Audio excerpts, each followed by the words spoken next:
Nagsalita nga ang spokesperson ng palasyo na si Attorney Claire Castro.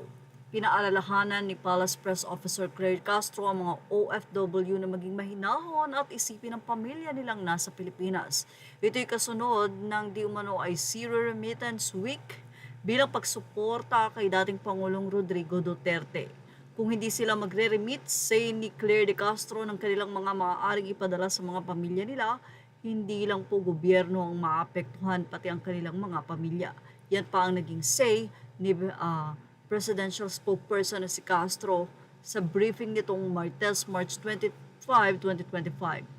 Siyempre, hinimok niya rin ang mga kababayan nating nasa abroad na maging patas ang pananaw dahil sa mga ulat na ang grupo ng OFW ay hindi magpapadala ng pera sa bansa mula sa ika-80 kaarawan ni Pangulong Duterte, March 28, 2025 hanggang April 4. So ito po ay tatagal ng isang linggo. Tila may naging say naman si Direk Daryl Yap sa gobyerno. Aniya, nagtataka lang ako kung paano yung babala ng gobyerno sa mga OFW na hindi magpapadala o magre-remit sa March 28 onwards bilang pakikiisa kay PRRD.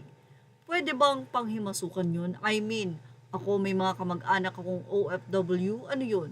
Paano sila mamomonitor? Iba-iba ang araw ng sweldo at wala namang oras o araw na dapat magpapadala sila. Saka pera naman nila yun. Bakit at paano didiktahan?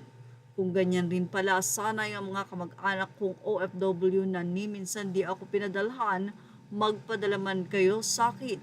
Gobyerno na yan o hahaha. Anyway, bakit nga daw ba tila sobrang nag-alala ang gobyerno matapos ang nasabing zero remittance na ito ng mga OFW since sila po ay tax-free? Well, narito po ang say ni Jason Vargas. Kami masusunod kung kailan kami magpapadala. Unang-una, kaming mga OFW, karapatan namin yung asikasuhin nyo. Paano kayo makakatulong sa ilang milyong mga OFW na nakalagay sa alanganin ng buhay? Sagapin nyo, hindi ang tatawanan nyo na lang kapag may nangyayari tapos sagot nyo deserve. Hindi nyo kayang gampanan ng pwesto nyo, magsiba pagbaba na kayo at mag-resign. May mas deserve dyan, pumalit sa inyo, mabuhay lahat ng OFW saan man sulok ng mundo.